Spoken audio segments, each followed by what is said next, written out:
días, bienvenidos. Empezamos una nueva emisión de Los Siete Locos con dos importantes escritoras y amigas que nos visitan. María Rosa Lojo con su libro Cuerpos Resplandecientes, Santos Populares Argentinos. Hay mucho tema acá. Ahora vamos a hablar. Y Silvia Plager con su novela Címale. ¿Se dice así, Címale?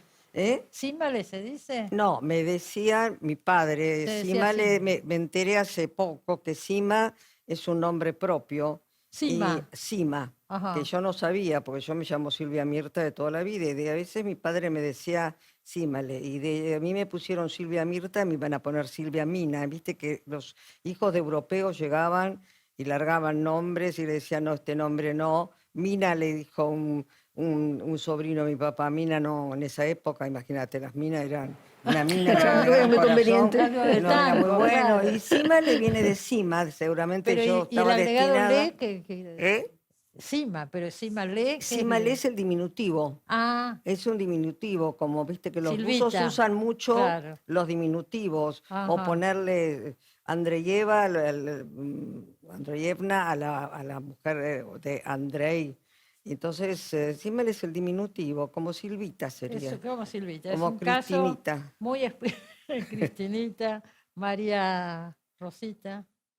Sí, nunca me llamaron por diminutivo, No, a mí ¿no? tampoco, por suerte. No, eso fue cuando muy chica, porque No, pero el yo lo libro que me quería sirvió decir es que, sí. para comenzar la evocación, Claro, porque dije, nadie me llamaba así. claro. Solo mi padre. Seguramente pienso, podría haber tenido una tía que se llamó Sima, que quedó en Europa. Yo qué sé, no sé. Nunca le preguntaste. No, porque como me pareció que era un nombre cariñoso, como te ponen Cacho, Chiche, ahora muy chiquita, que después tenés Címale. 200 años y te dicen chiquita, ¿viste? Pupé, que te digan Pupé. Una le pusieron poema. Yo tenía una amiga que ¿Poema? era una cosa tan desangelada, la pobre poema. Y bueno, por eso Poema. yo tuve suerte dentro de todo, fui solo Címale. Bueno, pero yo lo que quiero decir es que la particularidad de esta novela, que tiene varias, pero una que quiero marcar ahora, es que la protagonista, Címale, es la autora, abiertamente es la autora. Se presenta con su nombre, Silvia Plager, habla de su marido, habla de sus hijos, los nombra. O sea, esto es algo nuevo en tu literatura. Sí, es algo Apareces, nuevo en sos general. personaje, narradora, todo junto. Sí. Y autora. Y autora, y también soy una autora de ficción ahí, porque todo No lo todo que lo hace que pasa, pasó. lo que hace Silvia Siderer ahí, porque ella recupera su apellido de soltera, cuando cree que tiene el encuentro con el padre, que lo tiene en su cabeza, porque quiere que el padre le responda, como murió como tanta gente en un acto de inseguridad, un padre viajante hace de muchos joyería años. hace muchos años. Yo creo que también necesite casi 30 años para poder escribirlo, porque uno quiere corregir la realidad, y cuando uno se acerca a la edad del padre que fue asesinado, uno cree que si hubiese podido hablar con el padre de viejo le hubiera preguntado muchas cosas, pero entonces uno le pregunta a la vieja que tiene adentro, y también se lo pregunta a Dylan Thomas y se lo pregunta a otros poetas y a otros escritores, ¿no? Entonces necesité yo también envejecer para recuperar esa nena y después meterla en un montón de líos, como se metería Silvia Plager, la autora, Claro, de tener si que está en hacer esa ficción en un situación. hotel de viajantes, en un país en una ciudad en especial donde hay muchos riesgos. Rosario. Y entonces creo, y va en busca del cementerio, donde supone que está el padre, que tenía otra familia. Bueno, da para hablar Rosario. mucho este libro y también el de María Rosa, pero yo empezaría por algo de actualidad, que nos cuente un poquito María Rosa de este viaje a Ucrania.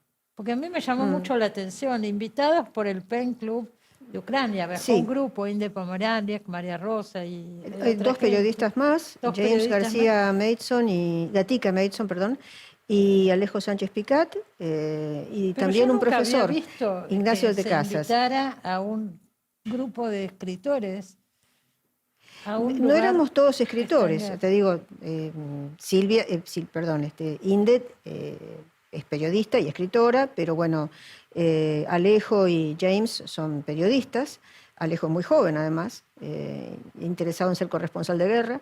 Ignacio es profesor, es académico. ¿Y a vos te llegó esta Y invitación? a mí me llegó por el PEN Argentina, a través del PEN Argentina, del PEN desde el PEN Argentina. Ucrania. Sí. El PEN, como lo digo para todo el público, ¿no? Es una asociación fundada en Londres en 1921, nació como PEN Club, ahora es PEN.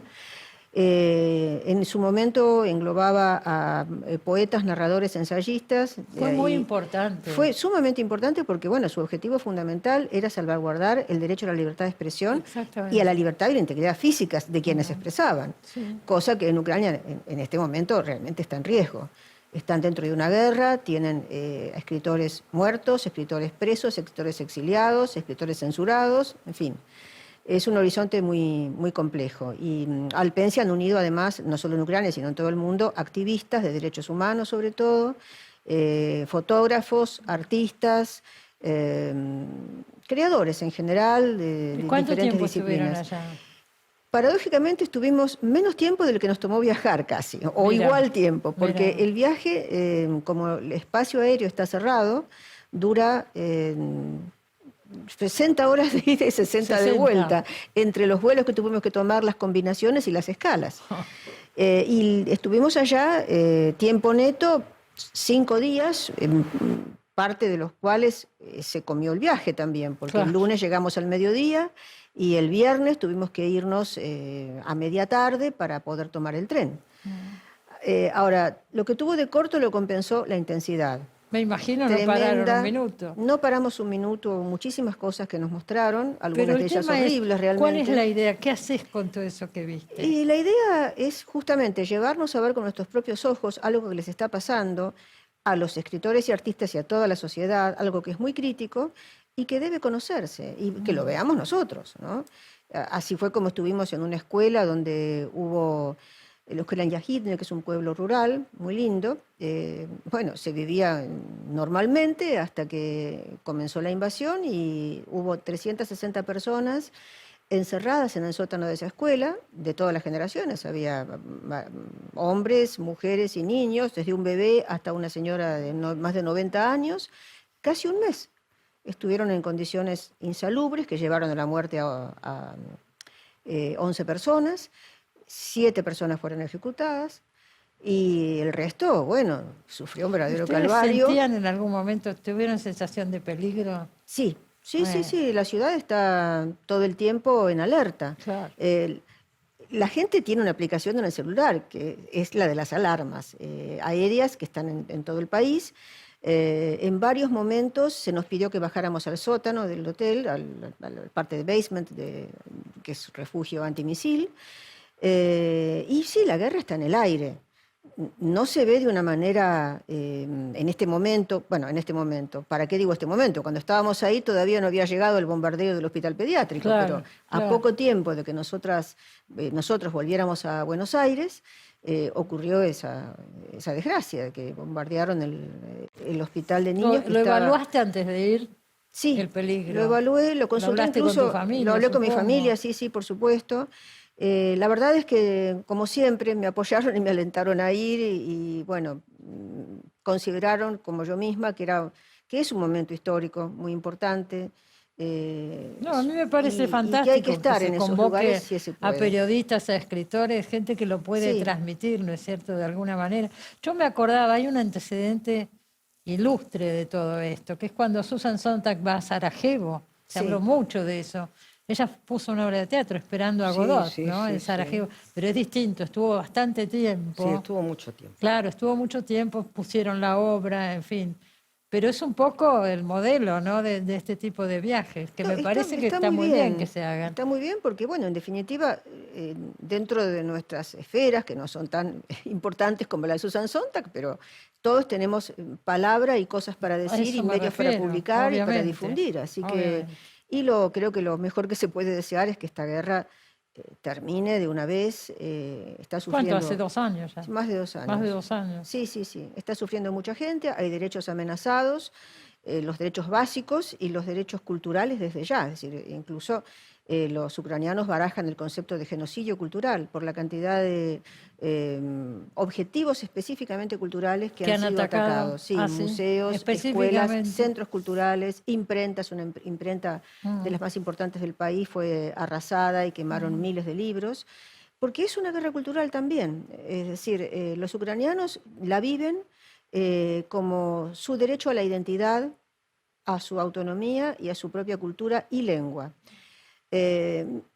Y, digamos, la generación más joven, sobre todo, piensa en la Rusia actual y en la Rusia histórica también como un imperio colonial. Claro.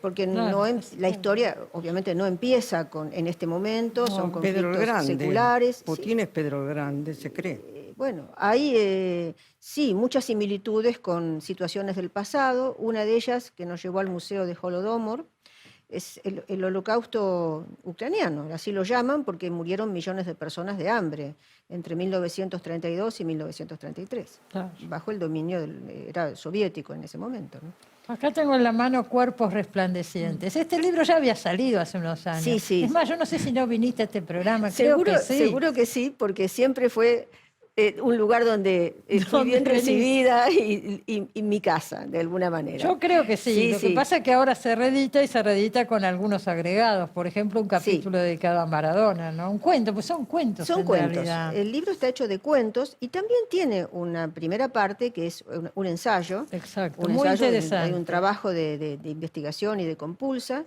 que está actualizado porque salió en 2007, estamos en 2024, Pasaron años. Pasaron años y es un tema que se volvió cada vez más vigente. Me alegra haber sido de alguna manera una pionera o una escritora interesada de las primeras que hubo en trabajar sobre estos personajes. Sobre estos mitos. Sí. Uno diría, ¿qué tienen en común? Porque son personajes. Está Seferino Namuncurá, está Gilda. Está Gilda también. Bueno, Maradona. tienen en común que son argentinos, que se trata de personajes que o salen de las clases populares o han estado siempre en contacto con ellas y de alguna forma al servicio de los más vulnerables. Sí. Son figuras a las que se considera mediadoras, con una dimensión trascendente. Eso es una elección popular, tampoco está determinada claro, no por un son poder santos externo. declarados por la Iglesia, algunos sí. Algunos sí, hay dos en el libro. José Gabriel de Rosario Brochero, ahora santificado ya definitivamente como el cura Brochero. Sí. Y Seferino Namuncurá, que es beato. Claro. Pero ya eran personajes muy populares antes de un proceso de canonización y en cierto modo por eso llegan a ella también.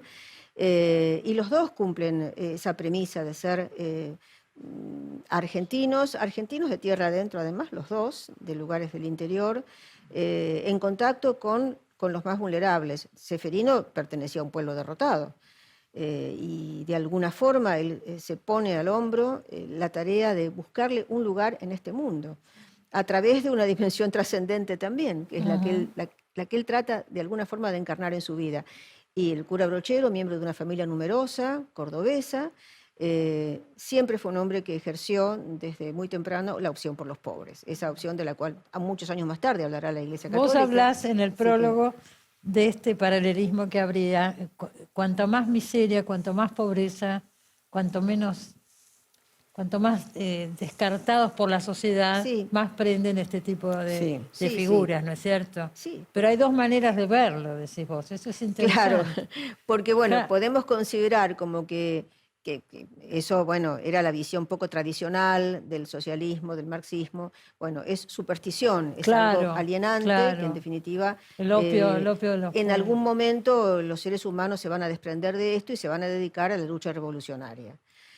Y la otra visión, que es más culturalista, y que es un poco la que yo tengo, a través de la antropología y del conocimiento de la historia de los pueblos, es que es inherente a la condición humana. El elaborar mitos, el generar religiones, es algo que hacemos siempre.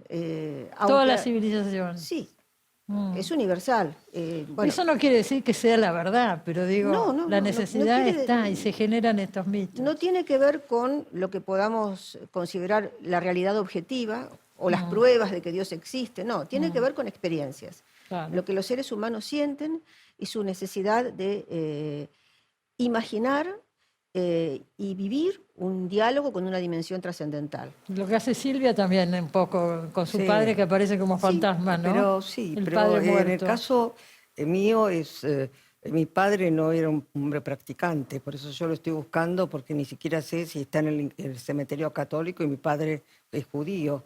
Y si hablamos de gente vulnerable, mi padre dejó a los padres de él y parte de su familia en lo que ahora es Ucrania, y antes era Polonia, y los masacraron a todos por las leyes raciales porque eran Tus judíos. abuelos. Sí, a mis abuelos, a mis tíos, a primos, no. A mi madre se salvó porque vinieron de Berlín antes, pero mi abuela pasó por Ucrania, mi mamá nació en Lviv, que es Ucrania, pero volvieron a donde estaban instalados, que eran Berlín. Mi madre hablaba alemán, pero era toda gente vulnerable que vivió muy bien y tuvo que abandonar todo. Pero yo vengo de una familia judía, pero laica. En mi casa, yo digo, las festividades eran gastronómicas. Se celebraba la Tienes vida. un aunque- libro sobre cocina Sí, judía. sí. Sí. Pero yo creo que cuando nos acercamos a una edad, y justamente no tenemos una fe cerrada sobre nada, acudimos en la angustia a la madre. Ay, mamá, ay, papá, ayúdenme. Oh, Dios mío. Eso sí es atávico porque la memoria colectiva lo he recogido. Yo quizá, porque no vengo de una familia practicante, pero sí, la espiritualidad es otra cosa. En general no he adherido a altares particulares, sí a los altares particulares de la memoria. En los altares particulares de la memoria están todos mis muertos. Y como decía también Philip Roth, vivimos con un cementerio, porque están todos muertos y cuando los recordamos y nos reímos. ¿Te acordás de lo que hacía tía? Que alguien se enfermaba, iba a un velorio y llevaba el bizcochuelo y nos matamos de la risa y se había muerto alguien, ¿no? Son esas cosas que Esta el olvido y historia la que vos memoria... contás acá viene de algo muy traumático, que a tu padre muera asaltado, porque así fue, era Sí, joyero. lo Acá está ahorcaron contado en el libro, con el cinturón. con el cinturón para robarle. Mi papá era viajante de comercio, joyero, y mi papá era muy buen mozo, y dicen que era mujeriego, porque en el diario Pero habían vos puesto contás Joyero acá, yo fama. no voy a decir Sí, cosas, sí, pero está sí. en el libro. Y Tenía una entonces, familia paralela yo en Rosario. sí, vivía en Rosario con otra pareja, por eso yo, hipotéticamente, porque yo fui al velorio, lo que cuento, pero después que estoy en un hotel sola y que me meto Eso y es que quiero... novela. Eso es todo Pero estás novela. novelando a partir de tu vida, Pero te es pones toda con mi nombre vida. propio y contás. También Sí. yo pensaba, hay una necesidad de contar esto. Sí. Es un trauma que había y de Sí, pronto... es verdad, porque no todos tenemos, como decía muy bien María Rosa, tenemos, ahora se me fue la palabra, bueno, pero nosotros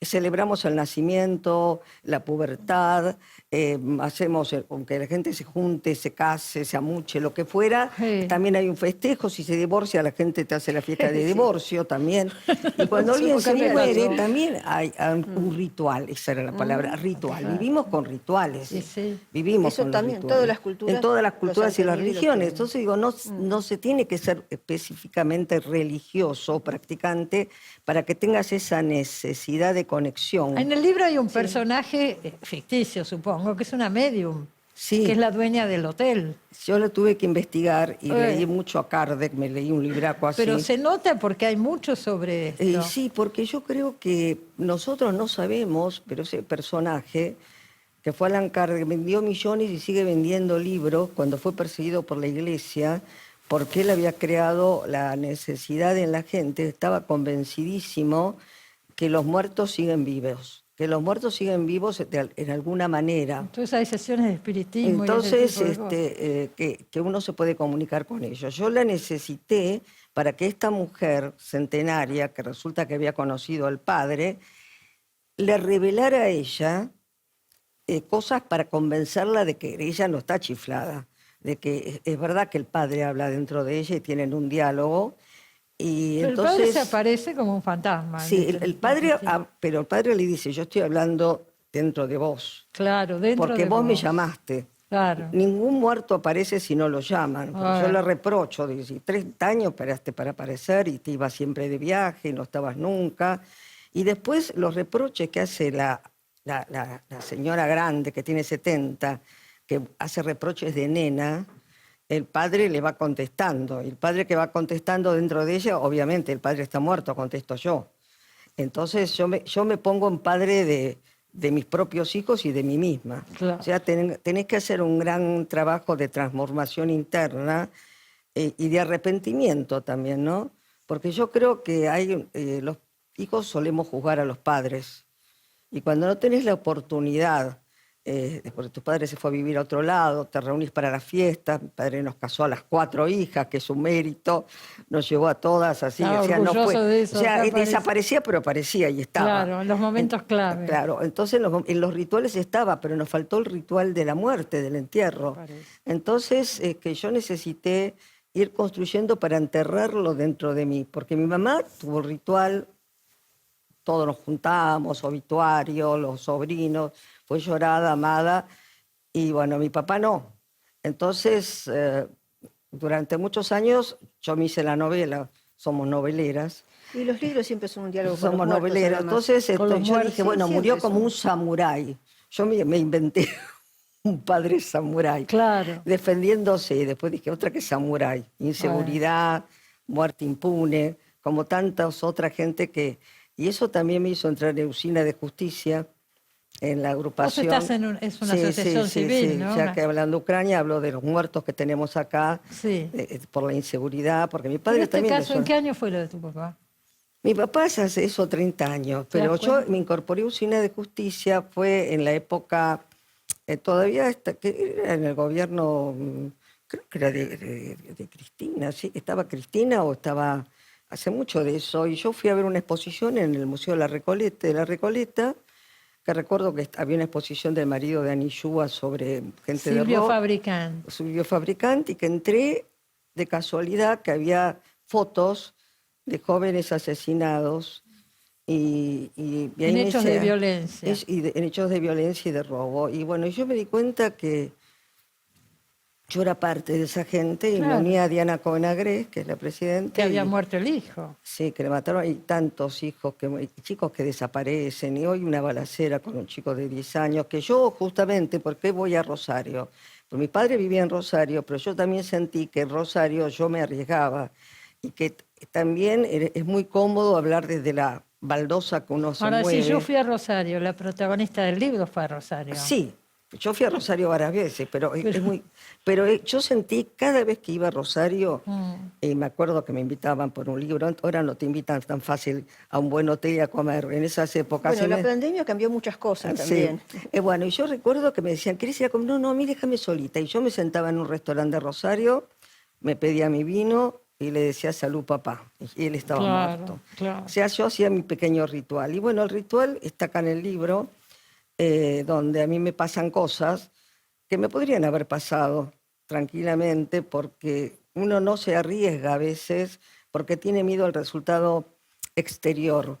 Pero a veces es necesario que la vida nos dé una chance, ¿no? Y para mí la chance fue escribir, porque rescaté a tanta gente que fue también muy vulnerable, gente que tuvo que dejar su idioma, que fue atacada, que fue asesinada. Vos decís que tu papá a veces se cambiaba el nombre, ¿no? Sí, se hacía llamar Mario, porque mi papá era muy criollo, no tenía Él se acento. llamaba, ¿cómo se llamaba tu papá? Moisés. Moisés, claro. Se hacía Entonces, llamar en Mario. esa época, te habrá tenido el trauma, viste, Moisés Siderer, no es Siderar, ojalá hubiera sido siderúrgico. Siderer es tu apellido. Siderer. De Así Sacera. que, y bueno, y entonces mi padre sabía, como era muy acriollado, alto, buen mozo, moreno, y de polaco no parecía nada. Entonces, Mario. sí, era tenía mucho éxito con las mujeres, cantaba boleros y cantaba lindo, así que me imagino Qué que difícil, don ¿no? Mario, y nosotros y los tíos, y era el ídolo de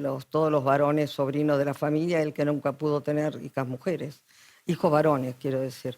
4 Era una- mujeres son. 4. Mujeres. Y como él decía, las casó a las 4. Sí, porque esa época, eso era cuando mi mamá decía algo y le decía, mejor marido que yo no vas a encontrar. Claro, Las porque ciertas casé- cosas las había cumplido. porque las Y casé a después las se iba 4, esos para rituales, Rosario. y te Sí, los sí. hizo. Sí. Entonces, también hay cosas que no son promesas divinas, como uno dice, ¿viste? La promesa al santo popular para unir nuestras... Pero son promesas internas que uno hace, ¿viste? Claro. Yo voy a casar a mis hijas, no les va a faltar nada, Claro. van a De tener alguna forma es educación. algo sagrado también. Es algo sagrado Sí, también, sí. ¿entendés? Entonces yo quise rescatar eso que para la familia quedó como, ¿viste? La oveja negra, que no es tal el hecho, los grises son a veces más radiantes, más Son los colores de la vida, resplandecientes. además, Cada porque vez dices, creo son más más en los grises, resplandecientes en a todo veces los sentido grises lo digo. que los Bueno, blancos. nos queda un minutito nada más. María Rosa, contame una cosa. El capítulo agregado es el de Maradona y tomás un episodio por ahí diferente. Muy poco conocido de la vida de Maradona, que fue Bueno. cuando lo nombraron maestro inspirador de soñadores en Oxford. Maestro inspirador de Sí. soñadores. Sí, y está contado desde una perspectiva que también podría serle de un alter ego mío. Sí. A mí me encantan los Bueno. alter ego, lo he hecho en otras novelas, también tengo novelas de familia, como Sí. Árbol de Familia, Pero o Todos cómo éramos no. hijos. Hermosa novela. Y acá en este cuento aparece una mujer que podría ser yo, es una escritora que se ha comprometido a escribir un recordatorio de la muerte de Maradona, una especie de homenaje a Maradona, y está bastante desesperada porque, bueno, como mujer de mi generación, feminista clásica, podríamos decir, dice, ¿por dónde agarro yo a este personaje? Que lo admiro en ciertos sentidos, pero en otros me parece muy polémico, Obviamente. cuestionable. Y entre las cosas que investiga se le aparece el episodio de Oxford, en el que Maradona está en uno de los mejores momentos de su vida y es invitado a dar una charla en Oxford y a recibir ese diploma de maestro inspirador de soñadores. Además en Inglaterra, En con el gol Inglaterra, de los sí, ingleses y todo. que lo demás. coinciden tantas cosas, ¿no? Porque, bueno, Maradona es David vencedor de Goliat. Es el que derrotó a los ingleses por izquierda y por derecha, con la mano de Dios y con sus goles extraordinarios. Y bueno, en un sueño, porque hay una atmósfera onírica que después se va develando al final, en un sueño, esta escritora en búsqueda de cómo contar mejor su historia, asiste a ese discurso sobre el que ha estado investigando y se anima a preguntarle a Maradona sobre él mismo, sobre su propia experiencia, por qué ha hablado siempre en tercera persona de él, como si fuera un plural. Pero era todo un sueño. Sí, pero es un sueño que dice verdades, como Claro. suele pasar con los sueños. Sí. Entonces Maradona le dice, bueno, es que yo hablaba en tercera persona porque no era yo, era otro. Eso remite y a como- Borges también. Sí, al hacedor, al epígrafe del hacedor Bueno. que hay en mi libro, Borges Ahí y yo. está. Yo existo para que Borges pueda tramar su literatura. Eso es maravilloso. Y Eso Maradona es maravilloso. eso, es el prodigio Ah. hecho realidad, que es una carga muy pesada para un ser humano frágil y mortal. Viste que a Es veces un poco hablaba su en tercera tragedia. persona, de sí mismo. Sí, sí, él hablaba en tercera persona. Me tengo que ir, se terminó el programa. Señores, acuérdense, Cuerpos resplandecientes de María Rosa Lojo, Símale cumple 70 de Silvia Plager. Como siempre, muchas gracias a las dos. No, muchas Un gracias, gusto estar Cristina. acá Un otra vez, gusto. Cristina. Una alegría grande este reencuentro. No sé, sé cómo Brindamos con apoyar. agua. Sé cómo apoyar. Salud. Brindemos con Larga agua. vida a los Después siete me voy a locos. tomar Salud, señora. un vinito a la noche. Nos vamos un día de estos Nos a vamos. festejar. Nos vemos el fin de semana que viene. Muy buena semana para todos. Chao.